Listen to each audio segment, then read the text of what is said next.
Um, and then what we would recommend doing is combining all that little brainstorming down into a vision or a prayer or a list of affirmations or something along those lines. So you've sat down, you've taken the time, and by the way, to do this whole process shouldn't take you more than an hour if you're really just getting creative with it. And I like to sit in here, either here, sometimes I go to a park and just have a big blank space with blank sheets of paper and just go through this exact process that I outlined right here.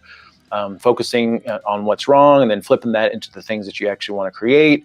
Maybe thinking about what are some concrete goals that I think I want to achieve. Okay, so then what are the daily action steps that I need to start putting in place to get to that point? And then also the last one that we just talked about, which is the kind of person that you want to be. Combine all that stuff together. And if you were to look on my notepad on my phone, I have lists of affirmations broken down by situation, life category, fitness, financial.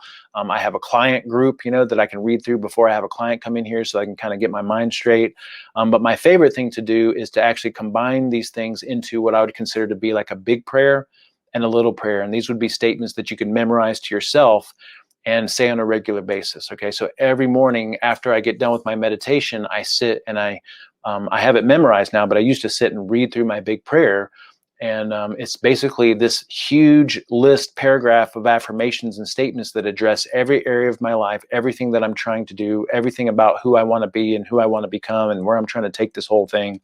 And it has a huge impact on everything that happens in my life, because there's no way that if you say these things to yourself on a regular basis that you can't move in that direction, because you're programming yourself with the right information. Okay. You can also come up with little mini prayers, little mini phrases or paragraphs that will help you negate things that pop up in your mind. Okay. So the way that we make this happen is, we mentioned before, living an intention-based life. We want to take the time to sit down and create a vision for ourselves using those little brainstorming techniques that we just talked about. Once we have a vision for ourselves that we think we're kind of happy with, and we read through it and it feels really good, or a list of affirmations, then we want to incorporate a meditation and mindfulness practice. And then we want to make that visioning or reading of that vision or memorizing of that vision a part of that practice. And then the name of the game on a daily basis is focusing on the things that you want to accomplish and the things that you want to move towards.